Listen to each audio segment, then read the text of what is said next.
예, 근데 결국에는 앞에서 이남영 교수님이 잘 말씀해 주셨지만, 이 망 사용료라고 하는 게 겉으로 보이는, 우리 눈에 보이는 망 사용료와 그다음에 기저에 깔려 있는 망 사용료, 이렇게 두 가지로 나눠서 우리가 생각을 해볼 필요가 있는데, 사실 최근에 일어나고 있는 문제의 대부분은 그 기저에 깔려 있는 망 사용료 때문에 발생한다라고 보는 게 저는 더 맞을 것 같거든요. 그래서 그 관계를 조금 더 말씀을 드리고 더 얘기를 나누면 될 것 같습니다.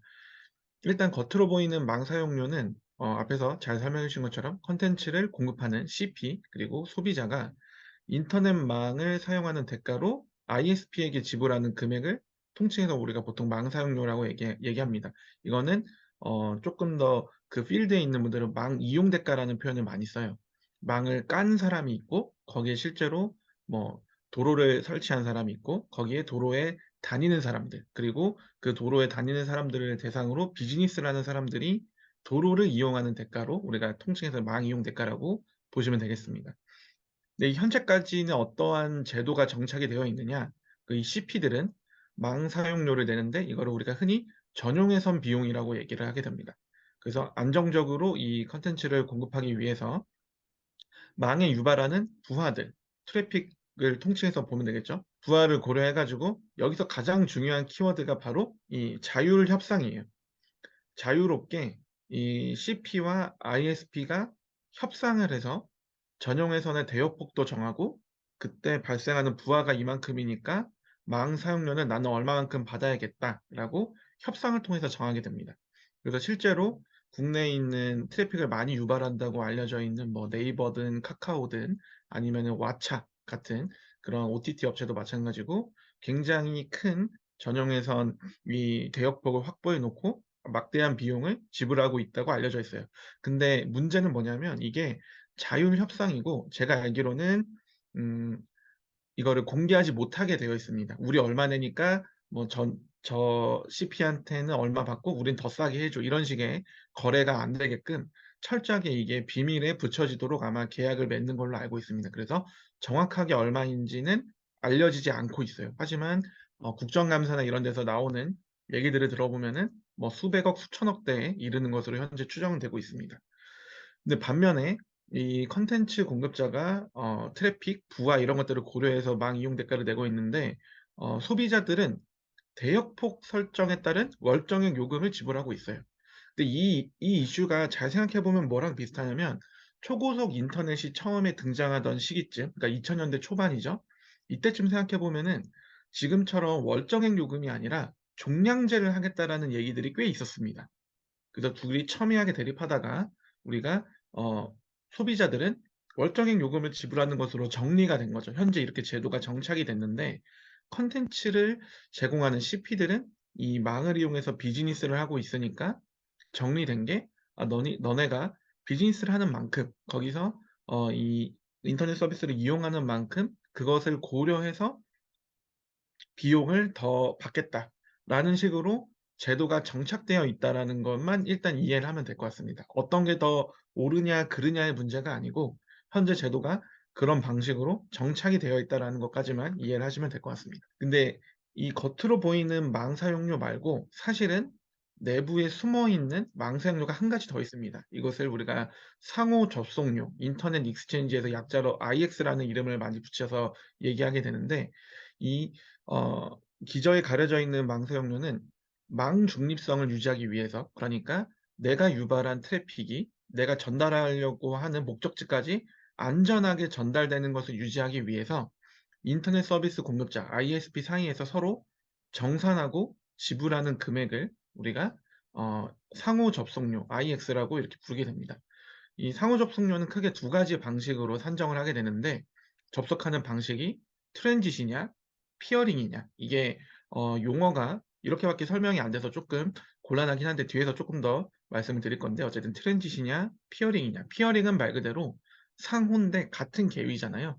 그러니까 같은 역할을 수행하는 인터넷 서비스 제공업자들끼리 상호적으로 거래하는 게 피어링이라고 보시면 되겠고 트랜짓이라고 하는 거는 약간 속칭 이제 굽신거리는 거라고 보시면 될 것 같아요. 이것 좀 전달해 주시겠습니까? 라고 하면서 전달을 요청하고 대신에 비용을 지불하고 이런 식으로 이루어지는 게 트랜짓이라고 보면 되겠습니다. 그래서 뒤에서도 말씀드리겠지만은 이 트랜짓이냐 피어링이냐에 따라서 뭔가 거래가 일어나는 방식, 그다음에 정산되고 지불하는 방식이 조금 차이가 나타나게 됩니다. 근데 이러한 상호 접속료에 영향을 미치는 요인들은 뭐가 있냐면은 인터넷망을 구축할 때 적용하는 일종의 계위, 티어라고 하는 것이 있습니다. 이게 글로벌 티어도 있고 우리나라 내부적인 티어도 두 개가 다 존재하게 됩니다.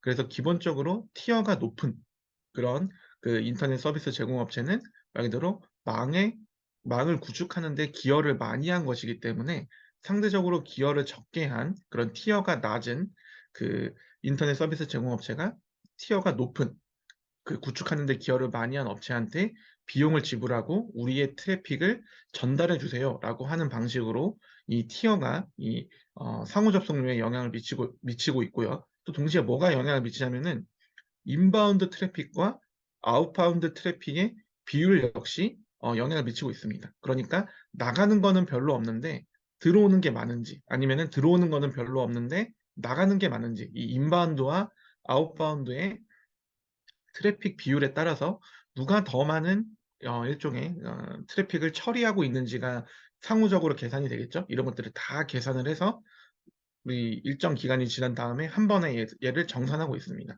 실제로 이 상호 접속료도 거의 우리가 몇백억, 몇천억 정도 단위에 이를 정도로 상호 접속료도 굉장히 큰 어떤 비용이라고 여러분들이 보시면 됩니다. 근데 문제는 이 기저에 가려져 있기 때문에 이 상호 접속료에 해당하는 비용은 우리가 볼 수가 없고 그러니까 소비자들은 의사결정할 때 이런 것들은 전혀 사실 고려하지도 않고 고려할 필요도 없는 그런 비용이라고 하는 것이죠. 하지만 그 인터넷 서비스를 제공하는 입장에서는 이 비용 역시 굉장히 큰 비용이고 이것을 어떻게 처리하느냐가 굉장히 중요한 의사결정의 한 부분이라는 것을 여러분들이 인지를 하시면은 이 내용들을 조금 더 따라오시기 편할 것 같습니다. 예. 그래서 요 인터넷망 상호 접속료를 보시게 되면은 지금 보면 ISP-A, ISP-B가 있는데 이 둘 사이에 일어나는 거래가 상호 접속료라고 하는 거래이고 ISP-A는 상대적으로 소비자들이 많고 CP 컨텐츠 프로바이더는 상대적으로 적고 ISP-B는 상대적으로 CP가 많고 소비자가 적습니다. 이게 중요한 게 이런 식의 비대칭이 일어나기 때문에 이게 문제가 되는 겁니다.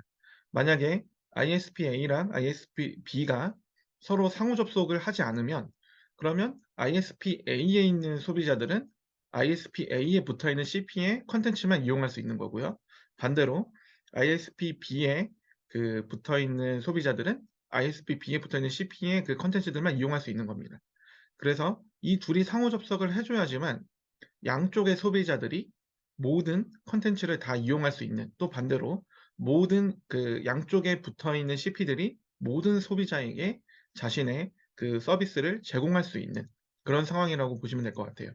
근데 문제는 뭐냐면 지금 보시는 것처럼 ISP-A, ISP-B가 서로 비대칭적으로 이 CP와 소비자의 비율이 다르기 때문에 예를 들자면은 ISP-B가 지금 CP가 많이 붙어 있죠. 그러면 상대적으로 데이터의 흐름이 ISP-B에 있는 CP 쪽에서 ISP-A 쪽에 있는 소비자로 많은 흐름이 흐르게 될 겁니다. 그러니까 바꿔 말하면은 ISP-B의 입장에서는 아웃바운드 트래픽이 많고 ISP-A의 입장에서는 인바운드 트래픽이 많은 거죠. 그러니까 나한테 지금 많은 지금 트래픽이 발생하고 있으니까 ISP-A 입장에서는 ISP-B한테 "너네 때문에 내가 트래픽을 많이 처리하고 있어. 그러니까 나한테 트래픽을 처리하는 비용을 줘야겠어."라고 요구할 수 있는 어떤 근거가 된다라고 하는 겁니다. 그리고 이런 것들을 이제 다 산정을 해 가지고 나중에 정산하고 지불하고 최종적인 청산까지 다 일어나게 된다라고 보시면 되겠습니다. 그러니까 기본적으로 인터넷망 상호 접속료가 왜 필요하냐? 이 ISP 사이에 소비자 CP의 어떤 비율의 불균형 때문에 발생한다. 그리고 이 둘 사이에 어떤 계위, 티어라고 하는 것이 있어서 이런 것들이 산정하는 데 굉장히 큰 영향을 미친다. 요렇게 보시면 되겠습니다. 예. 근데 이 거래가 왜 중요하냐면은 기본적으로 같은 계위에 있는 인터넷 서비스 공급자들끼리는 무정산합니다. 프리 피어링이라고 해요. 계위가 같으니까 내가 보내주는 것만큼 너도 나한테 보낼 거니까 우리끼리 그냥 속칭 퉁치자 이렇게 얘기하는 겁니다. 음. 그래서 계위가 같다라는 게 굉장히 중요한 포인트가 되는 어떤 이슈라고 보시면 될 것 같아요. 근데 여기서 망 규모가 큰 서비스 업체, 우리가 아까 말씀하셨던 백본 프로바이더 같은 업체들이죠. 여기에는 레벨 3, 그다음에 커젠트, AT&T, NTT 이런 것들이 전부 다 여기 포함된다고 보시면 되겠습니다.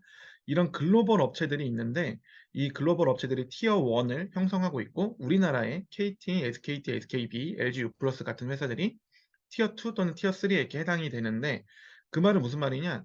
우리나라에 있는 회사들이 이 외국에 있는 이런 글로벌 티어 1에 있는 업체들한테 뭔가 트래픽이 유발돼서 우리가 받을 때는 그거에 해당하는 접속료를 내고 있다라고 하는 겁니다. 아까 뭐 게이트키퍼라고 말씀하셨는데 거의 같은 얘기라고 보시면 될 것 같아요. 해적 케이블이 깔려 있고 이 해적 케이블을 지날 때마다 그것에 해당하는 그 트랜짓 비용들을 끊임없이 내고 있는 것이죠. 그래서 앞에서 얘기했었던 걸로 다시 돌아가면은 글로벌 티어 1끼리의 트래픽, 요거는 이제 피어링이고요. 그다음에 티어 2가 티어 2, 티어 3에서 그 상위 계위에 있는 ISP에게 트래픽을 보내고 또는 받아서 처리하는 그것에 대한 대가를 지불하는 방식이 트랜짓이라고 보면 되겠습니다. 근데 우리나라 같은 경우에는 우리나라 통신사들 같은 경우에는 티어 2 또는 티어 3에 해당하기 때문에 글로벌 티어 1 업체들한테 실제 트랜짓 비용들을 지불하고 있는 것이죠. 심지어 이 계위에 해당하는 게 우리나라 통신 시장에도 그대로 적용되고 있습니다. 그래서 어떤 통신사가 계위가 더 높아서 다른 통신사가 상대적으로 그 낮은 계위에 있기 때문에 이런 트랜짓 비용을 지불하고 있는 이런 상황이 현재도 유지가 되고 있고 이게 조금씩 제도 개선이 일어나고 있는 이런 상황이 있다라는 것만 일단 이해하시면 될 것 같습니다. 예, 근데 여기서 이제 상호 접속료가 도대체 왜 이 최근에 나타난 망 중립선과 어떻게 연결이 되느냐라고 하는 건데 앞에서 말씀드린 것처럼 컨텐츠를 공급하는 사람은 그 업체들은 CP들은 자율 협상을 통해서 ISP와 전용회선 비용 또는 망 사용료를 계약을 하고 지불을 하게 됩니다. 그러니까 여기서 바꿔 말하면 무슨 말이냐? 협상력에 따라서 실제 지불해야 되는 비용들이 달라질 수 있다라고 하는 것이죠. 그래서 실제로 글로벌 대형 컨텐츠 제공업체들, 뭐 유튜브, 넷플릭스, 뭐 이런 회사들이 있죠.